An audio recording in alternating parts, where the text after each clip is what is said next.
Romanos 5.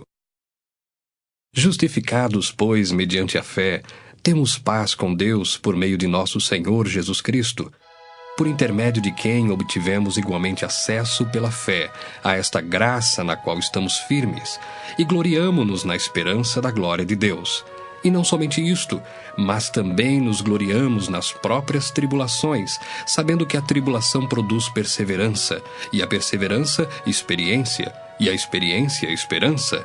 Ora, a esperança não confunde, porque o amor de Deus é derramado em nosso coração pelo Espírito Santo que nos foi outorgado. Porque Cristo, quando nós ainda éramos fracos, morreu a seu tempo pelos ímpios. Dificilmente alguém morreria por um justo, pois poderá ser que pelo bom alguém se anime a morrer. Mas Deus prova o seu próprio amor para conosco pelo fato de ter Cristo morrido por nós, sendo nós ainda pecadores. Logo, muito mais agora, sendo justificados pelo seu sangue, seremos por ele salvos da ira.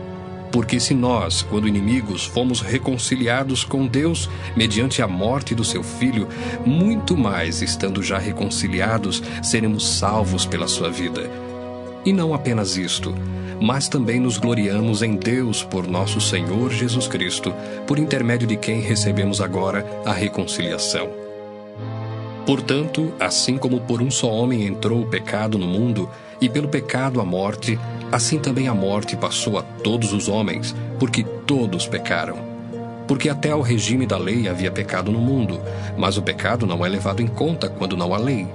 Entretanto, reinou a morte desde Adão até Moisés, mesmo sobre aqueles que não pecaram à semelhança da transgressão de Adão, o qual prefigurava aquele que havia de vir. Todavia, não é assim o dom gratuito como a ofensa. Porque se pela ofensa de um só morreram muitos, muito mais a graça de Deus e o dom pela graça de um só homem, Jesus Cristo, foram abundantes sobre muitos. O dom, entretanto, não é como no caso em que somente um pecou, porque o julgamento derivou de uma só ofensa, para a condenação, mas a graça transcorre de muitas ofensas para a justificação. Se pela ofensa de um, e por meio de um só, reinou a morte, muito mais os que recebem a abundância da graça e o dom da justiça reinarão em vida por meio de um só, a saber, Jesus Cristo.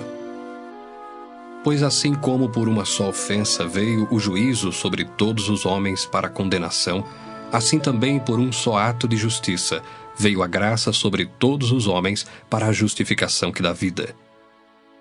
Porque como pela desobediência de um só homem, muitos se tornaram pecadores, assim também, por meio da obediência de um só, muitos se tornarão justos. Sobreveio a lei para que avultasse a ofensa, mas onde abundou o pecado, superabundou a graça, a fim de que, como o pecado reinou pela morte, assim também reinasse a graça pela justiça para a vida eterna, mediante Jesus Cristo nosso Senhor.